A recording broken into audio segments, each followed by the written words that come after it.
Pero en el aislamiento del territorio de Montana, donde la comunicación con el mundo exterior era, en el mejor de los casos, esporádica, tales detalles eran imposibles de verificar.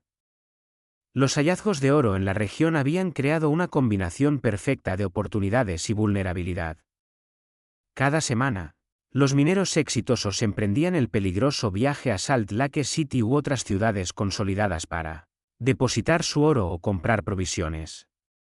Estos hombres llevaban sus fortunas en bolsas de cuero y alforjas, recorriendo cientos de kilómetros de naturaleza salvaje por rutas predecibles por necesidad. Los pocos senderos establecidos debían seguir valles fluviales y pasos de montaña, lo que los convertía en puntos de emboscada naturales para cualquiera con intenciones criminales. Con la llegada del invierno de 1862, los habitantes de Bannock se enfrentaban a algo más que el crudo frío de Montana. Los viajeros que recorrían la ruta de Salt Lake City habían estado desapareciendo con una frecuencia alarmante. Al principio, era fácil atribuir estas desapariciones a los peligros naturales de los viajes fronterizos, animales salvajes, clima severo o tribus nativas americanas hostiles. Pero el patrón se estaba volviendo imposible de ignorar. Viajeros bien armados y experimentados desaparecían sin dejar rastro, a menudo en rutas que habían recorrido con seguridad en múltiples ocasiones. El miedo era palpable en los salones y lugares de reunión de Bannock. Los hombres que se habían enriquecido temían irse del pueblo con su oro. Sin embargo, quedarse significaba ver cómo su riqueza, ganada con tanto esfuerzo, perdía valor a medida que los suministros escaseaban y encarecían. Las garantías del gobierno territorial de que se estaban incrementando las patrullas militares no lograron calmar los ánimos, sobre todo porque estas patrullas parecían tener la misma suerte que los viajeros civiles a la hora de evitar las misteriosas desapariciones. Fue en este ambiente de creciente ansiedad que Henry Plameumber se postuló para el puesto de sheriff. Habló elocuentemente sobre la necesidad de una policía local que comprendiera los desafíos únicos del territorio minero. Propuso organizar patrullas ciudadanas y establecer estaciones de pesaje a lo largo de las rutas principales. Sus ideas impresionaron a las autoridades territoriales. A finales de 1862, Henry Plameumber fue nombrado oficialmente sheriff del distrito de Bannock, un territorio que abarcaba cientos de millas cuadradas de algunas de las tierras más remotas y peligrosas de Estados Unidos. El nombramiento fue celebrado en todo Bannock. Por fin contaban con un sheriff que parecía capaz de lidiar con sus crecientes problemas de seguridad. Plameumber no perdió tiempo en reclutar ayudantes, seleccionando cuidadosamente a hombres que compartieran su visión de una aplicación eficaz de la ley. Entre sus primeros nombramientos se encontraban Buck Stinson, un exsoldado con experiencia en rastreo y supervivencia en la naturaleza, y Ned Ray, un hombre de voz suave que se había ganado el respeto por su habilidad con las armas de fuego. Lo que los ciudadanos de Bannock no sabían era que su nuevo sheriff acababa de obtener el control oficial sobre él mismo territorio donde los viajeros desaparecían. La primera señal de que algo andaba muy mal llegó una fría mañana de enero de 1863. Thomas Calvell, un comerciante de Virginia City, había planeado viajar a Salt Lake City con un cargamento sustancial de polvo de oro, con un valor de casi $8,000, lo que representaba meses de comercio exitoso con los mineros locales. Calvell era conocido por ser un hombre precavido que nunca viajaba solo y siempre informaba al sheriff Plameumber de sus rutas y horarios de salida, tanto por cortesía a las fuerzas del orden locales como por seguridad. La mañana del 15 de enero, Calvell pasó por la oficina del sheriff Plameumber como de costumbre. El registro del sheriff, que posteriormente se recuperaría, contenía una anotación detallada de su conversación. Calvell planeaba tomar la ruta norte a lo largo del río Beaveread, acompañado de 2 guardias armados, y esperaba llegar a la primera estación de paso al anochecer.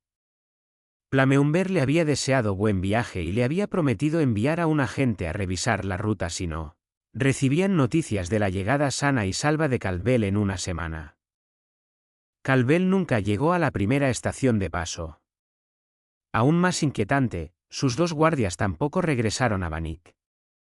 Cuando el agente Buck Stinson organizó un grupo de búsqueda una semana después, encontraron evidencia del paso del grupo por la ruta prevista. Cenizas frías de fogatas, excrementos de caballo, incluso restos de comida. Pero a unos 48 kilómetros del pueblo, todo rastro simplemente desapareció. Era como si 3 hombres y sus caballos hubieran desaparecido.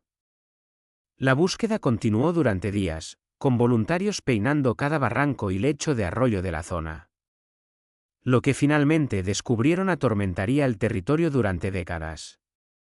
Escondido en un bosquecillo de pinos, a casi 1,5 kilómetros del sendero principal, encontraron una fosa cavada a toda prisa que contenía 3 cuerpos.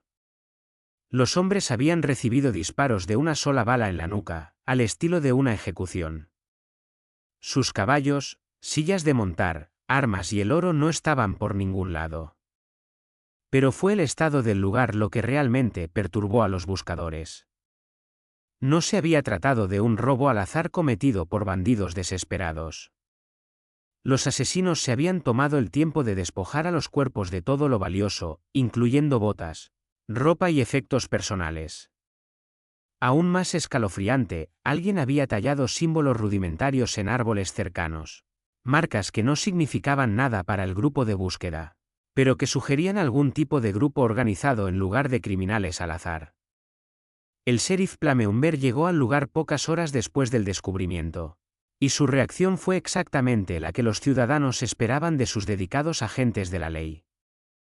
Examinó cada detalle meticulosamente, tomó notas detalladas y organizó una búsqueda más extensa de los alrededores. Habló con tranquila determinación sobre llevar a los asesinos ante la justicia y prometió que no se escatimarían esfuerzos para encontrar a los responsables de un crimen tan atroz. Lo que nadie notó en ese momento fue la eficiencia con la que Plameumber desvió la búsqueda de ciertas áreas ni la rapidez con la que descartó posibles pruebas que podrían haber llevado en direcciones específicas. Sus ayudantes, Buck Stinson y Ned Ray, parecían tener un conocimiento excepcional del terreno y eran notablemente hábiles para predecir dónde podrían encontrarse o no pruebas. El descubrimiento del asesinato de Caldwell conmocionó a Bannick y a los campamentos mineros circundantes. Si 3 hombres bien armados pudieron ser emboscados y asesinados con tanta eficiencia, ¿qué esperanza tenía alguien de viajar con seguridad? Los asesinos habían demostrado no solo una eficiencia despiadada, sino también un conocimiento detallado de las rutas y los horarios de viaje. Esto no era obra de criminales oportunistas. Sugería planificación, coordinación e información privilegiada. El sheriff Plameumber convocó una asamblea municipal el domingo siguiente en la iglesia metodista, el único edificio con capacidad para la multitud. De pie ante los ciudadanos reunidos, pintó un panorama sombrío de los desafíos que enfrentaban. El territorio era vasto y escasamente poblado, lo que hacía casi imposible patrullarlo eficazmente. Los asesinos claramente tenían experiencia y organización, lo que sugería que podrían ser soldados o hombres de la frontera experimentados, en lugar de delincuentes comunes. Pero Plameumber también ofrecía esperanza. Propuso ampliar su fuerza de ayudantes y establecer una red de informantes entre la población local. Sugirió que los comerciantes coordinaran sus itinerarios de viaje para moverse en grupos más grandes y mejor protegidos. Lo más importante es que enfatizó la necesidad de una cooperación total entre los ciudadanos y las fuerzas del orden.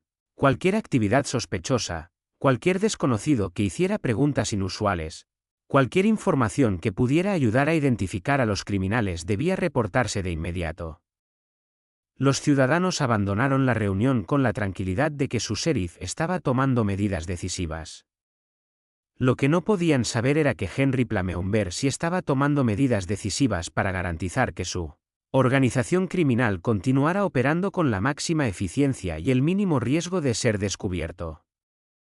Durante las semanas siguientes, a medida que el invierno se afianzaba en el territorio de Montana, las desapariciones continuaron con una regularidad aterradora. Pero ahora había un patrón que comenzaba a surgir ante cualquiera que prestara atención. Las víctimas eran casi siempre hombres que se sabía que portaban importantes cantidades de oro.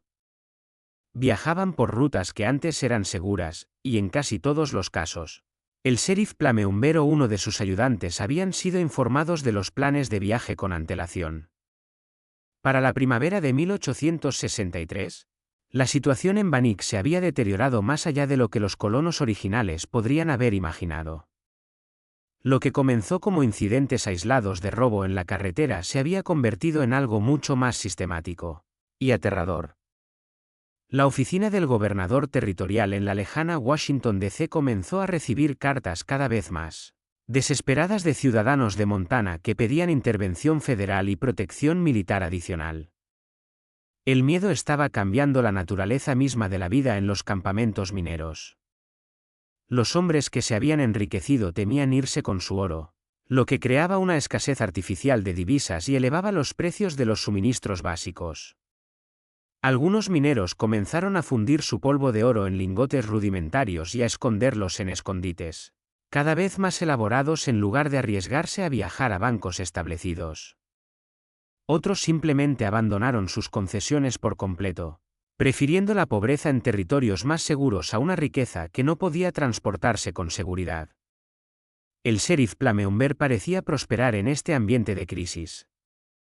Trabajaba incansablemente, a menudo pasando días en la silla de montar, siguiendo pistas e investigando informes de actividades sospechosas.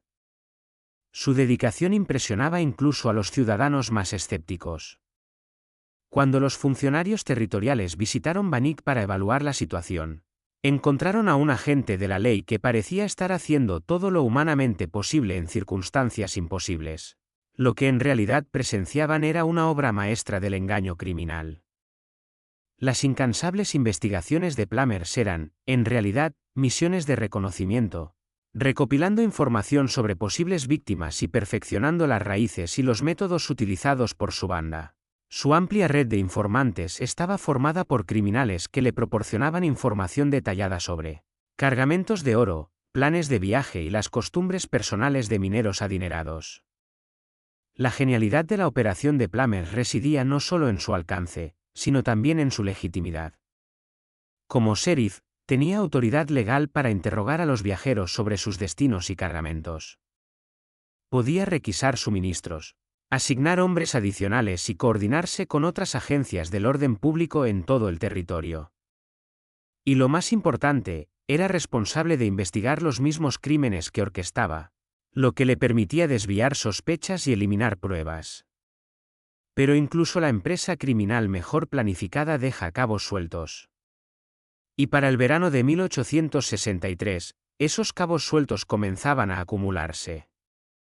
El problema era que la banda de Plummer había crecido demasiado y había alcanzado demasiado éxito. Lo que había comenzado como un pequeño grupo de criminales disciplinados se había expandido hasta incluir a docenas de hombres que operaban a lo largo de cientos de kilómetros cuadrados. Gestionar una organización así requería comunicación, coordinación y disciplina constantes, todo lo cual se volvió cada vez más difícil a medida que aumentaba el número de muertos. La primera grieta en la fachada de Plummer apareció en julio de 1863 cuando un hombre herido se topó con Virginia City con una historia increíble. James Roma, un comerciante de Salt Lake City, viajaba con dos compañeros cuando fueron emboscados cerca de Beaver Rock. Sus compañeros murieron en el acto, pero Roma recibió un disparo en el hombro y cayó de su caballo al lecho de un arroyo, donde permaneció oculto mientras los atacantes buscaban supervivientes. Lo que diferenció el relato de Roma de ataques anteriores fue el detalle que pudo proporcionar sobre sus atacantes. Reconoció a uno de ellos, un hombre llamado George Ives, conocido en los campamentos mineros como uno de los informantes de mayor confianza del sheriff Plummer.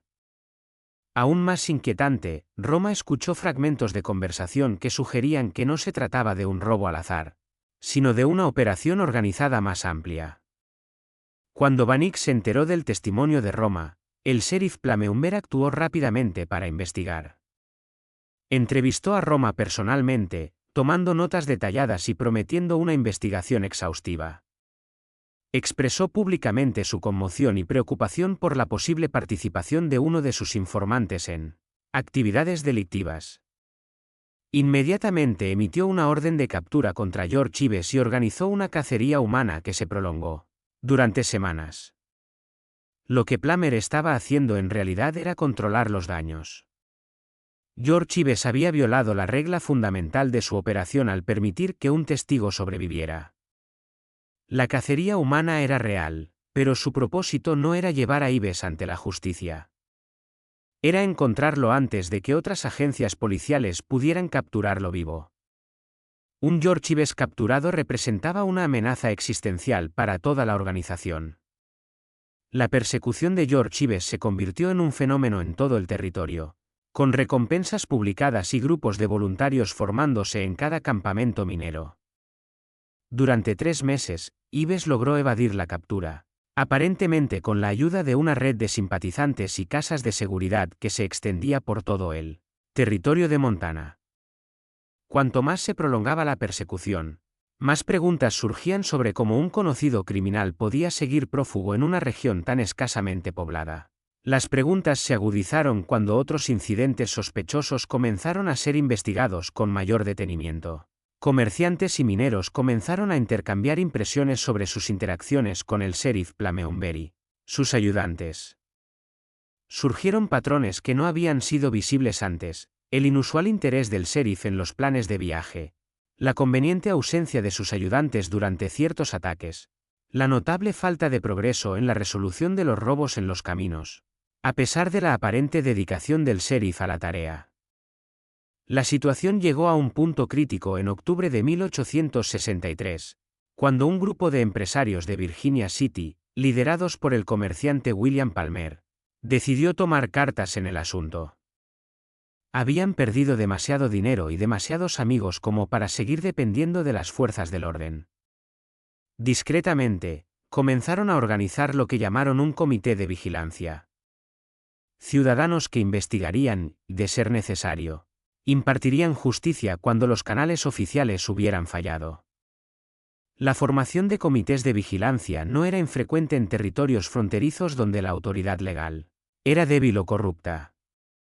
Lo que hizo diferente al comité de Virginia City fue el calibre de los hombres que se unieron y el enfoque metódico que adoptaron en su investigación. No se trataba de turbas furiosas en busca de venganza, sino de empresarios cultos y exitosos que comprendían la importancia de las pruebas y el debido proceso, incluso al operar al margen de los cauces legales oficiales. Palmer y sus asociados comenzaron su investigación con la única ventaja que el sheriff Plummer desconocía: sospechaban de él. En lugar de informar de sus hallazgos a las fuerzas del orden locales, recopilaron pruebas discretamente y construyeron un caso utilizando métodos que Plummer no podía supervisar ni controlar. Entrevistaron de nuevo a supervivientes como James Roma, pero esta vez sin el conocimiento del sheriff.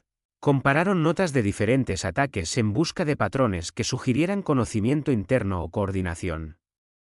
Lo que descubrieron fue mucho peor que simple corrupción o incompetencia.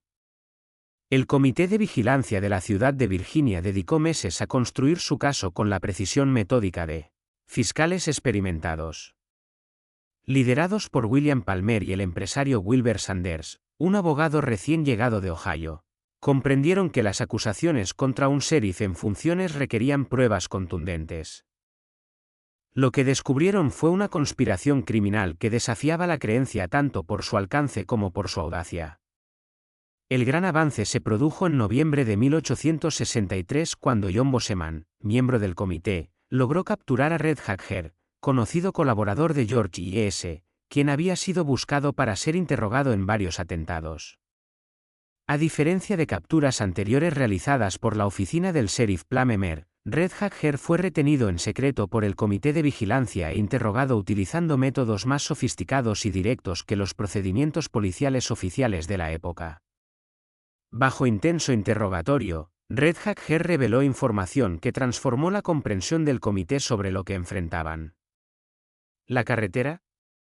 Las cárceles no eran obra de una confederación informal de bandidos, sino de una organización criminal altamente organizada con más de 30 miembros activos que operaban en 3 distritos territoriales.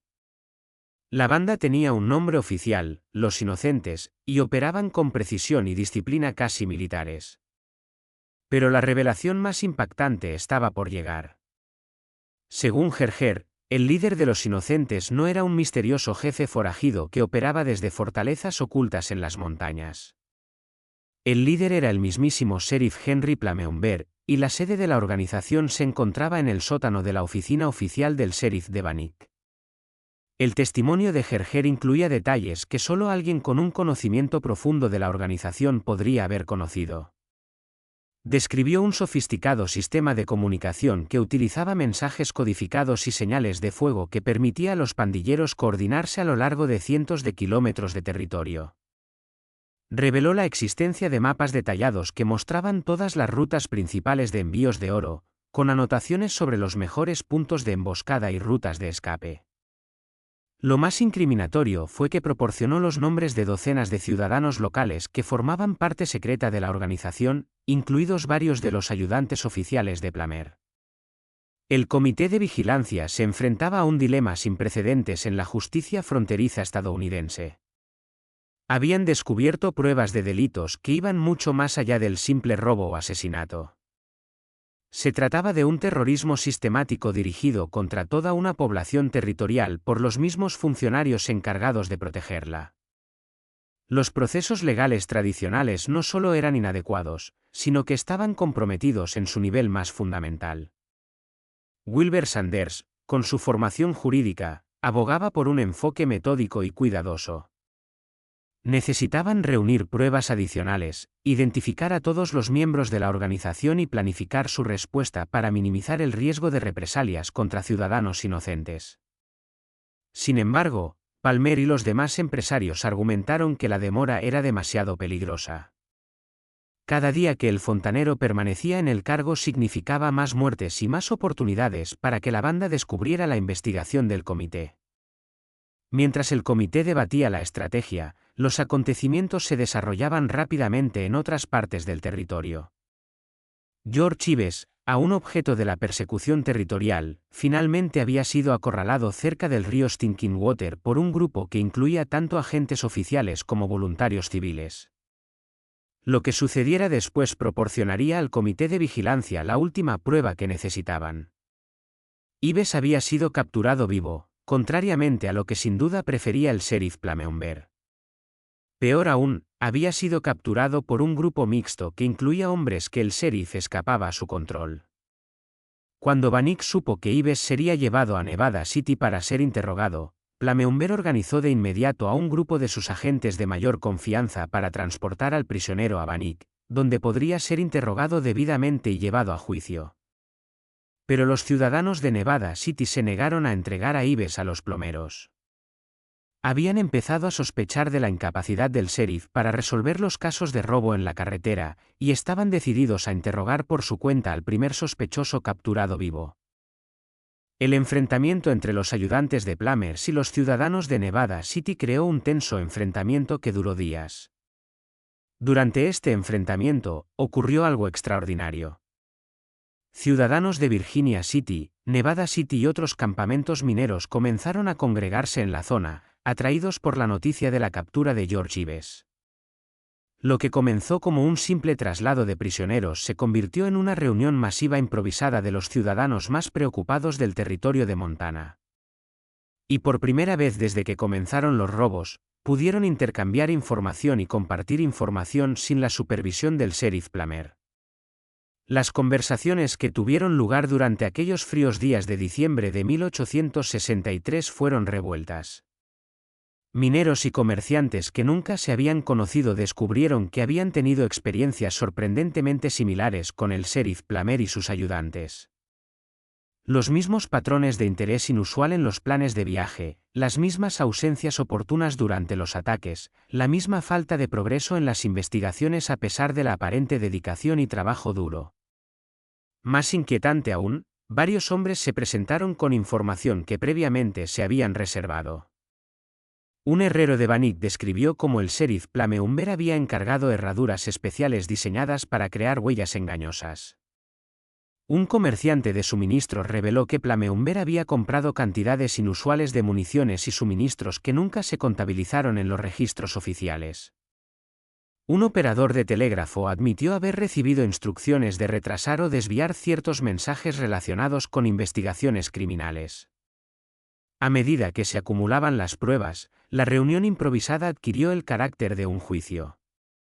George Ives se encontró enfrentando no solo cargos formales, sino una revisión exhaustiva de toda la conspiración criminal que el ciudadano se creía que representaba. Bajo intensos interrogatorios de múltiples interrogadores y frente a una multitud cada vez más hostil, Ives comenzó a revelar detalles que corroboraban y ampliaban el testimonio anterior de Red Hacker. El panorama que emergió fue verdaderamente aterrador. La inocencia había sido responsable de al menos 100 muertes en los últimos 2 años, lo que la convertía en una de las organizaciones criminales más prolíficas de la historia de Estados Unidos.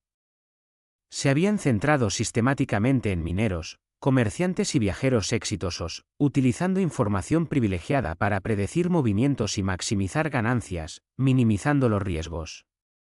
La organización se había infiltrado en todos los niveles del gobierno territorial, desde los sheriffs locales hasta los comisionados territoriales.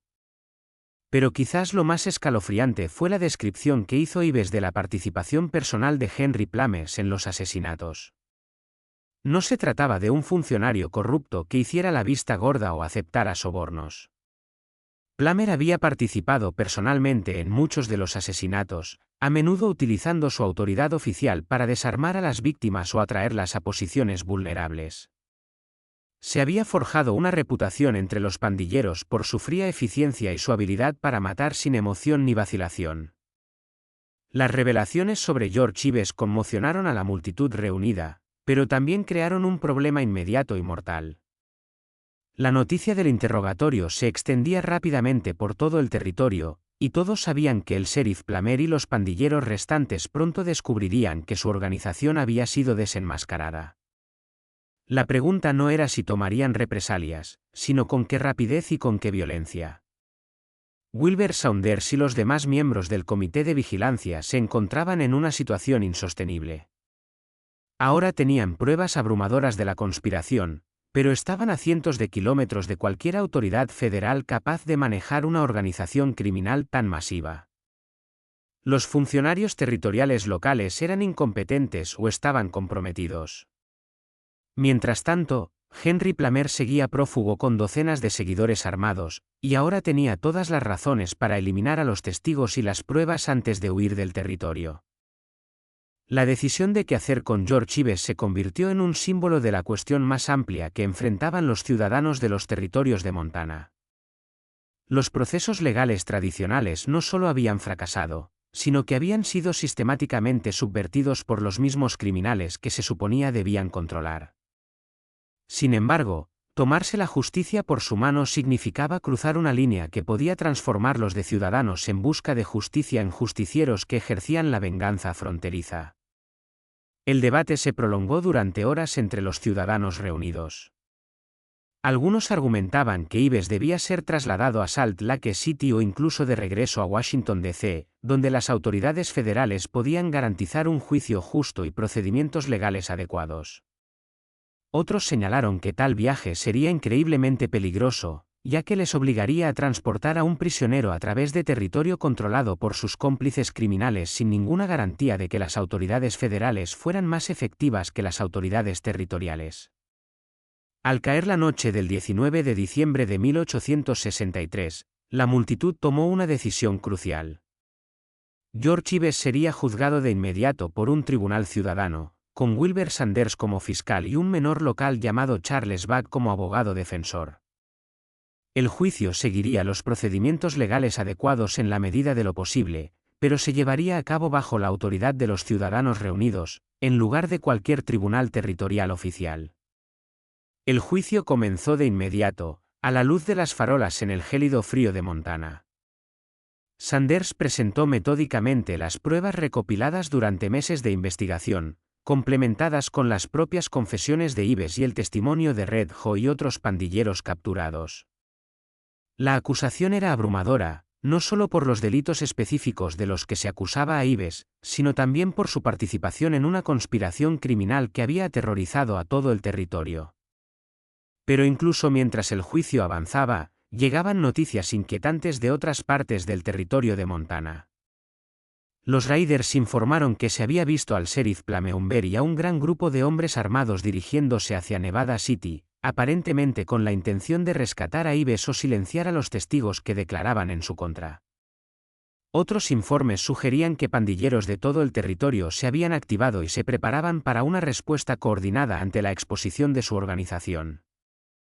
El juicio adquirió una urgencia cada vez mayor a medida que los ciudadanos reunidos se daban cuenta de que corrían contrarreloj. Si Plummer y sus seguidores llegaban antes de que pudieran completar sus procedimientos, la oportunidad de justicia podría desaparecer para siempre. Peor aún, los testigos y miembros del comité de vigilancia que habían expuesto la conspiración probablemente serían asesinados en represalia. Charles Bagg, quien se desempeñaba como abogado defensor de Ives, presentó el mejor argumento posible dadas las circunstancias. Argumentó que su cliente había sido obligado a unirse a la pandilla, que no había participado personalmente en asesinatos, y que la jurisdicción adecuada para cargos tan graves era un tribunal federal con plenas protecciones legales. Pero las pruebas contra Ives eran simplemente demasiado abrumadoras, y el peligro inmediato para la comunidad, demasiado urgente.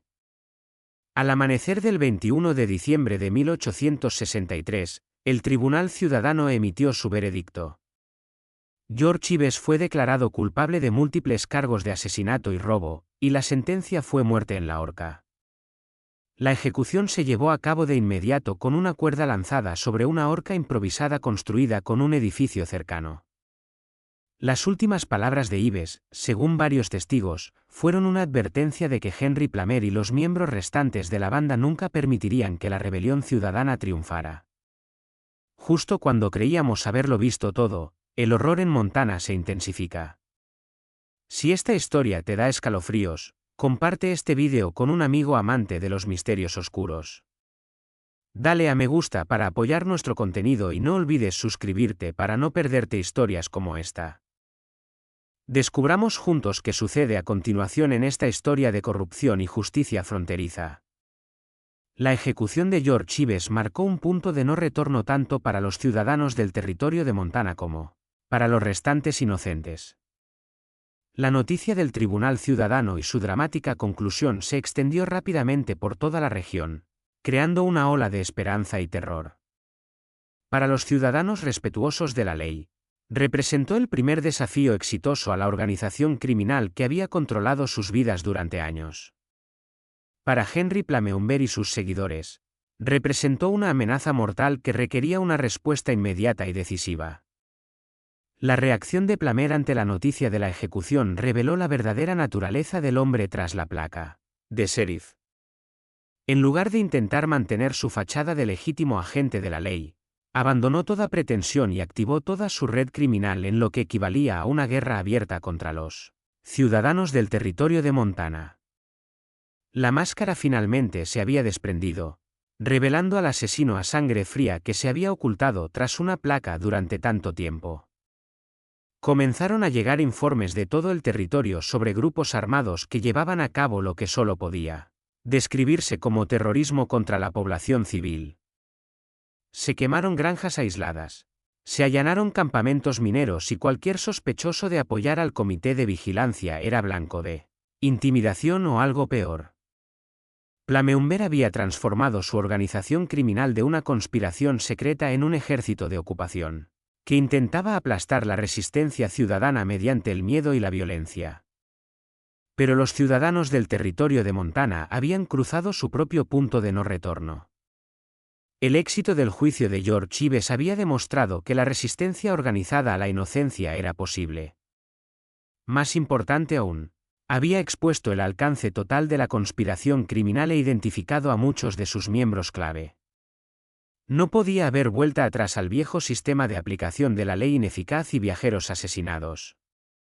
El escenario estaba preparado para una confrontación final que determinaría si el territorio de Montana sería gobernado por la ley o por el terrorismo criminal.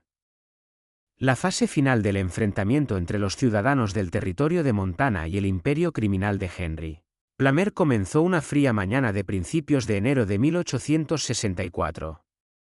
Basándose en la información recopilada de los pandilleros capturados, el comité de vigilancia identificó los lugares donde probablemente se encontrarían el plomero y sus lugartenientes clave. Pero detener a un sheriff en funciones y a sus ayudantes requería una coordinación cuidadosa y una fuerza abrumadora. Cualquier error podía provocar que los criminales escaparan a la justicia o, peor aún, que intimidaran con éxito a los ciudadanos para que se sometieran. Wilber Sanders y William Palmer habían pasado semanas planeando lo que llamaron el recuento final. Dividieron a los pandilleros restantes en 3 categorías: aquellos que podían ser capturados vivos para ser juzgados, aquellos que representaban una amenaza tal que requería una acción inmediata, y aquellos a quienes se les podría permitir huir del territorio si abandonaban sus actividades delictivas. El objetivo no era la venganza, sino el desmantelamiento completo de la inocencia como organización funcional. El primer objetivo fue Buck Stinson, uno de los ayudantes de mayor confianza de Palmer y un hombre que había participado personalmente en docenas de asesinatos. Se sabía que Stinson frecuentaba una cabaña cerca de Bannock, donde realizaba asuntos no oficiales fuera de la oficina del sheriff. En la mañana del 10 de enero de 1864, un grupo de 20 justicieros rodeó la cabaña justo antes del amanecer. Lo que encontraron dentro proporcionó la confirmación definitiva del alcance de la conspiración y la participación personal de Henry Palmer. La cabaña sirvió como centro de comunicaciones y armería para la banda, con mapas de todas las rutas de viaje principales en el territorio, marcadas con símbolos que indicaban ataques exitosos. Más incriminatorios fueron los archivos de correspondencia personal de los fontaneros, que incluían cartas detalladas que coordinaban ataques con pandilleros de lugares tan lejanos como el territorio de Utah y registros financieros detallados. Registros que mostraban cómo se distribuían las ganancias de los robos entre los miembros de la organización. Pero el descubrimiento más escalofriante fue el diario personal de Palmer, escrito con su propia y cuidadosa letra. Las entradas se remontaban a su llegada a Montana y describían no solo sus actividades delictivas, sino también su actitud psicológica hacia ellas. Palmer escribía sobre sus víctimas con fría indiferencia, refiriéndose a ellas como problemas por resolver y obstáculos para el progreso. Describió el desafío de mantener su fachada legítima mientras orquestaba asesinatos, expresando satisfacción por su capacidad de engañar a los mismos ciudadanos a los que robaba y asesinaba sistemáticamente. Las entradas del diario revelaban a un hombre que no era solo un criminal, sino un sociópata que disfrutaba genuinamente del elaborado engaño que mantenía. Escribió extensamente sobre la ironía de que los ciudadanos acudieran a él en busca de protección de los crímenes que cometía y expresó especial satisfacción por investigar personalmente los asesinatos que había orquestado. Las últimas anotaciones, escritas apenas unas semanas antes de su exposición, mostraban una creciente paranoia y planes para eliminar testigos y huir a México con su fortuna acumulada. Buxton no opuso resistencia al ser confrontado con esta evidencia. Al igual que George I.S. antes que él, parecía comprender que la paciencia de los ciudadanos se había agotado y que las protecciones legales tradicionales ya no eran aplicables. Al ser interrogado, proporcionó detalles adicionales sobre la estructura de la organización y confirmó que Henry Palmer no solo había sido el líder, sino el artífice de toda la conspiración. Armado con la confesión de Stinson y la evidencia documental de la cabaña, el comité de vigilancia actuó rápidamente para detener a las figuras clave restantes de la organización. Ned Ray fue capturado en su casa en Bannock junto con registros adicionales que revelaron el alcance financiero de la conspiración. Durante los 2 años anteriores, los inocentes habían robado aproximadamente $500,000 en oro y divisas, una enorme suma que representaba los ahorros de toda la vida de cientos de víctimas asesinadas. Pero el propio Henry Palmer seguía prófugo, y capturarlo con vida planteó desafíos únicos. Como sheriff en funciones, conservaba cierto grado de autoridad oficial y podía conseguir el apoyo de funcionarios territoriales que desconocían sus actividades criminales. Más importante aún, era conocido por estar fuertemente armado, ser extremadamente peligroso y estar tan desesperado como para luchar hasta la muerte antes que enfrentarse a la captura y la inevitable ejecución.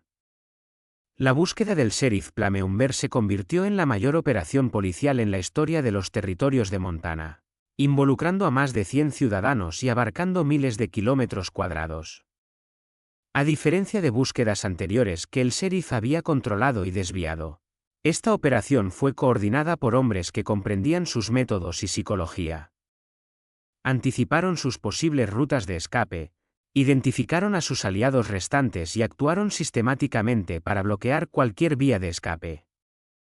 El enfrentamiento final se produjo el 14 de enero de 1864 en un rancho a 32 kilómetros al sur de Bannock, donde Plummer se había refugiado con el último grupo de pandilleros leales.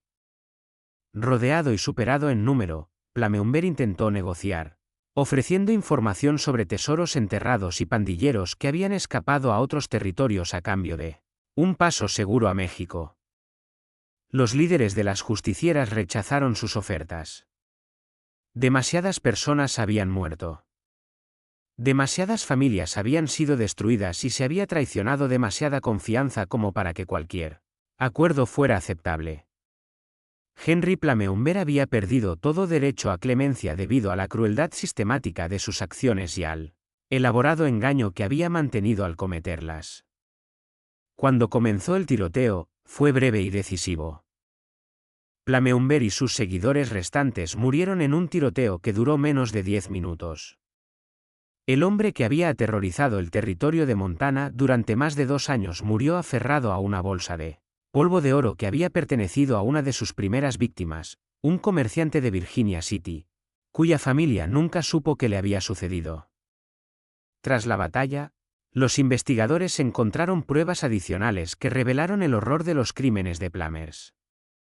En la casa del rancho se encontraban ocultas pertenencias personales de docenas de víctimas, anillos de boda, fotografías familiares, cartas de seres queridos y otros artículos sin valor monetario, pero que representaban vidas destruidas por una codicia sin sentido.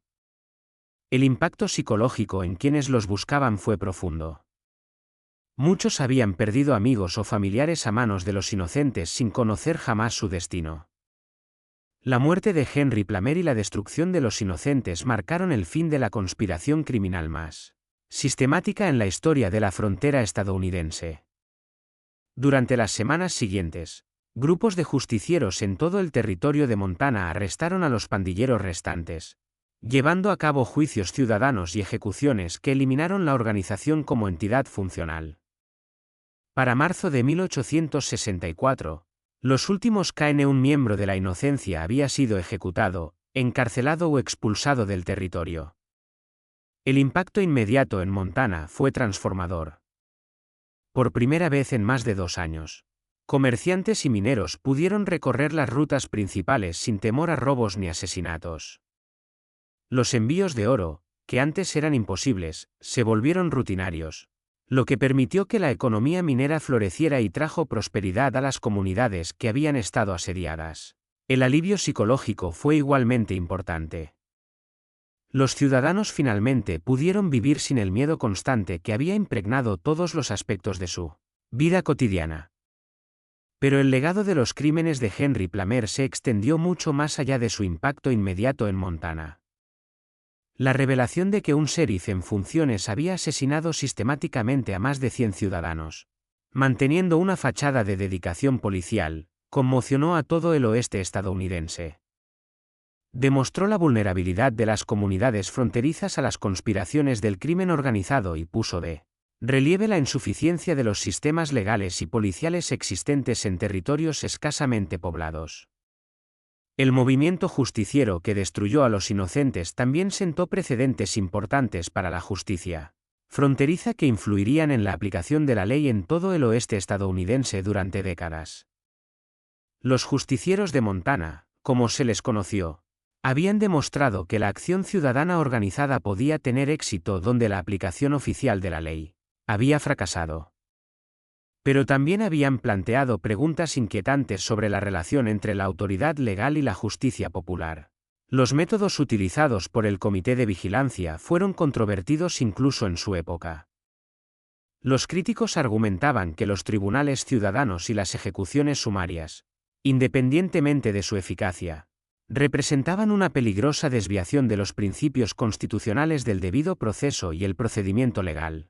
Sus partidarios consideraban que las circunstancias extraordinarias requerían medidas extraordinarias y que los sistemas legales tradicionales habían demostrado ser inadecuados para abordar los desafíos únicos de las organizaciones criminales fronterizas. El debate sobre la justicia justiciera se intensificó especialmente cuando se reveló el alcance total de la corrupción en el gobierno territorial. La investigación de los registros incautados a los inocentes reveló que la conspiración de Henry Plame se había extendido mucho más allá de sus pandilleros inmediatos. Comisionados territoriales, funcionarios federales y otros funcionarios se habían visto comprometidos mediante sobornos o intimidación, o habían sido deliberadamente negligentes en el cumplimiento de sus funciones. Los ciudadanos del territorio de Montana habían sido abandonados por todos los niveles de autoridad oficial, dejándolos sin otra opción que tomar la justicia por su mano. Wilber Sanders, quien se había desempeñado como fiscal en muchos de los juicios de justicieros, defendió posteriormente las acciones del comité en su testimonio ante las autoridades territoriales y federales.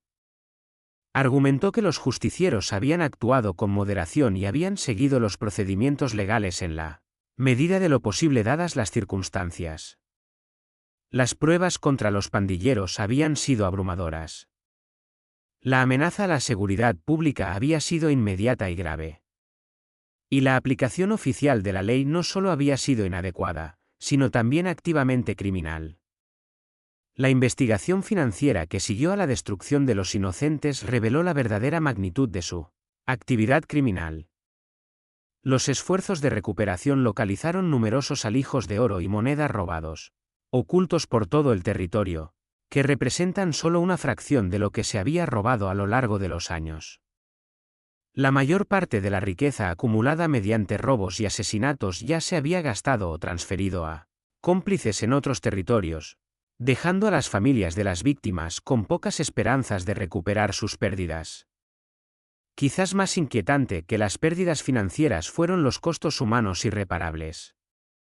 La investigación identificó al menos 102 víctimas confirmadas de inocentes, pero los registros territoriales sugerían que la cifra real podría haber sido significativamente mayor.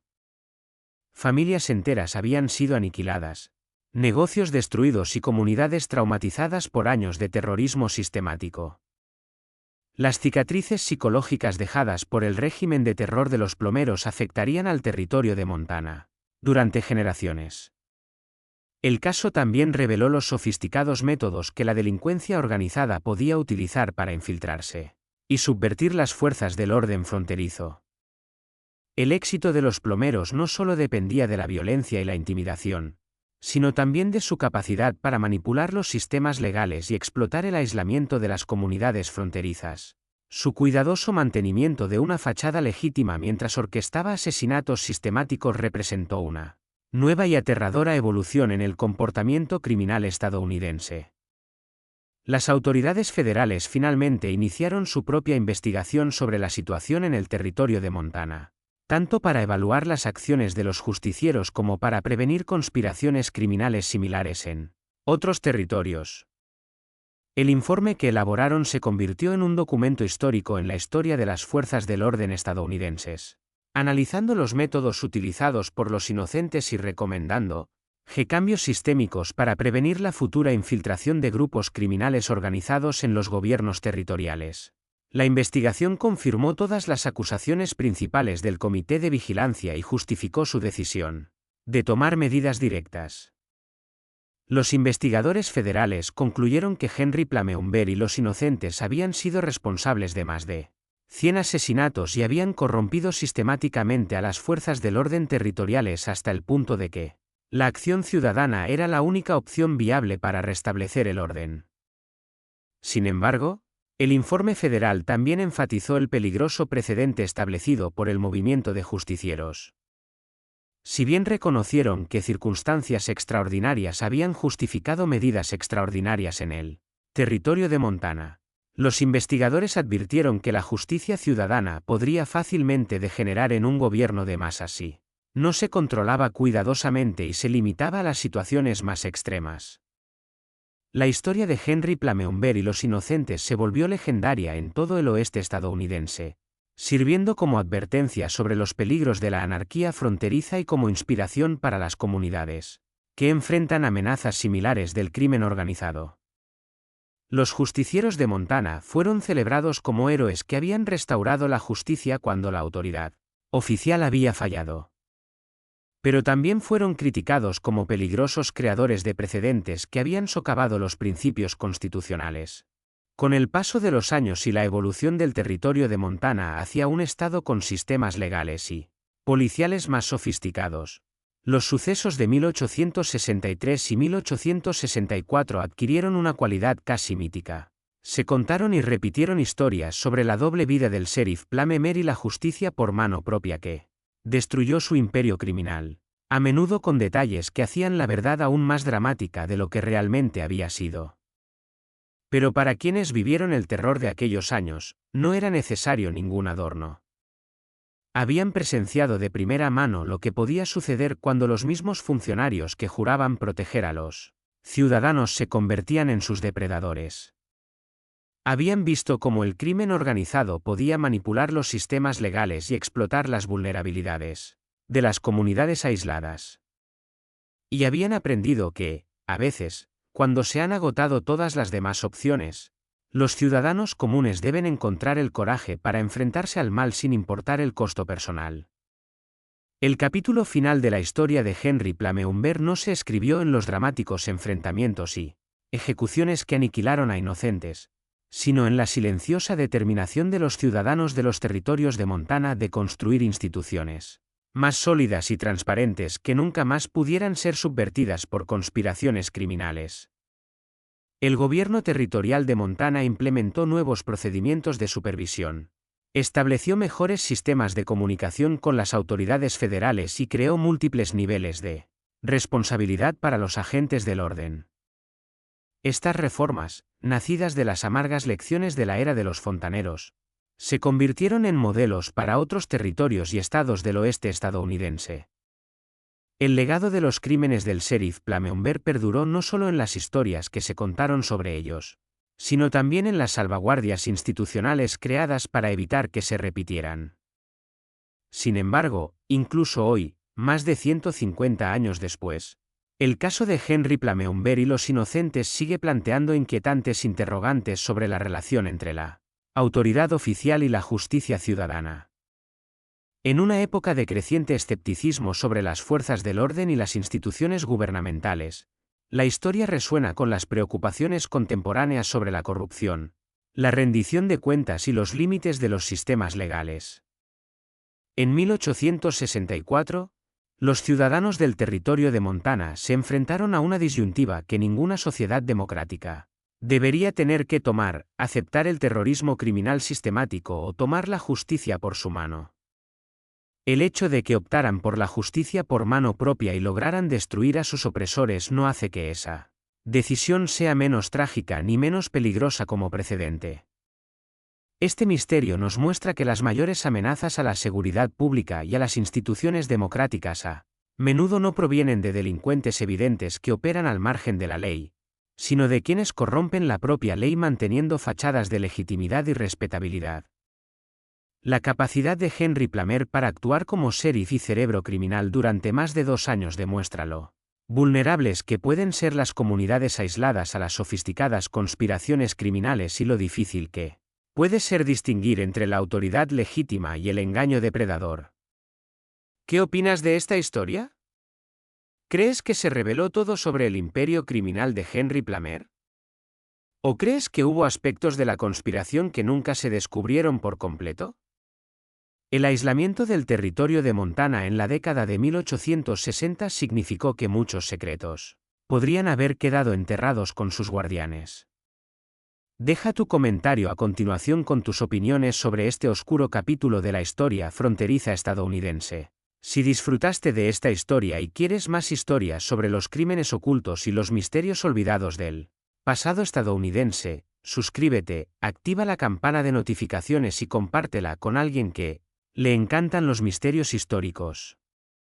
Nos vemos en el próximo vídeo. En el invierno de 1864, cuando unos justicieros finalmente irrumpieron en la cabaña del agente de la ley más confiable del territorio de Montana, descubrieron algo que atormentaría la frontera estadounidense para siempre.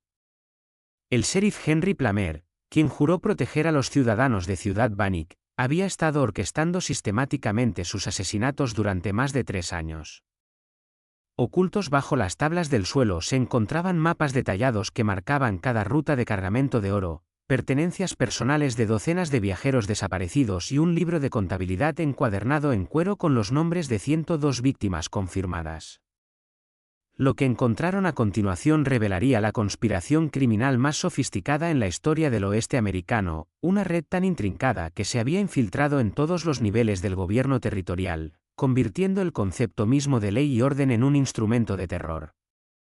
Antes de continuar con la historia de Henry Plummer y su reinado de terror en el territorio de Montana, quiero que hagas algo por mí.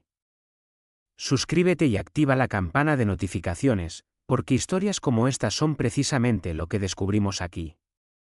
Y en los comentarios a continuación, cuéntenme de qué estado o ciudad nos escuchan.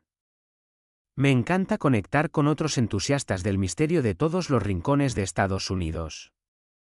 La verdad sobre el sheriff Plummer solo saldría a la luz décadas después, enterrada en registros territoriales que las autoridades habían intentado desesperadamente suprimir. Bannock City, Montana, territorio, 1862. El pueblo surgió casi de la noche a la mañana. Cuando el buscador de oro John White descubrió oro en Grasshopper Creek en julio de ese año. En cuestión de meses, lo que había sido un desierto desolado se convirtió en un bullicioso campamento minero de casi 4.000 almas, todas persiguiendo el mismo sueño brillante. Cabañas de troncos rudimentarias y tiendas de lona bordeaban las calles embarradas, mientras que cantinas, tiendas de abarrotes y salas de juego competían por espacio con el flujo constante de recién llegados a diario. El gobierno territorial, con sede a cientos de kilómetros de distancia, en la lejana Washington D.C., luchaba por mantener algún atisbo de orden en estos remotos puestos de avanzada. La policía local era a menudo la única autoridad que importaba, y encontrar hombres dispuestos a llevar una placa en un territorio tan anárquico resultaba casi imposible. La mayoría de los hombres decentes estaban demasiado ocupados trabajando en sus tierras o tenían familias que proteger. El trabajo solía atraer a vagabundos, exsoldados o personas con pasados cuestionables que veían una oportunidad en el caos. Entre los buscadores de oro que inundaban Bannock se encontraba un hombre llamado Henry Plummer. A sus 31 años, tenía una figura imponente, alto y delgado, con cabello oscuro cuidadosamente cuidado y un bigote que le daba un aire de respetabilidad. A diferencia de la mayoría de los mineros de piel tosca, Plummer vestía ropa limpia, hablaba con educación y se comportaba con la confianza de alguien acostumbrado al liderazgo. Afirmaba haber sido agente de la ley en California y Nevada, aunque no ofrecía detalles específicos de su servicio. Los mineros y comerciantes de Bannock le simpatizaron de inmediato. Este era un hombre que parecía capaz de poner orden en su caótica comunidad. Cuando se corrió la voz de que el gobernador territorial buscaba nombrar un sheriff para el recién formado distrito de Bannock, el nombre de Plummer fue mencionado por casi todos. El empresario local Elkanah Morris avaló su carácter, al igual que varios otros ciudadanos prominentes que quedaron impresionados por la calma de Plummer y su aparente conocimiento de los procedimientos policiales. Lo que no sabían era que Henry Plummer se había estado involucrado con las fuerzas del orden en California, pero no de la forma que imaginaban. Había sido arrestado varias veces por diversos delitos, incluyendo agresión y presunto asesinato. Su salida más reciente de California había sido bastante repentina, tras la misteriosa muerte de un rival que cortejaba a la misma mujer que el fontanero deseaba.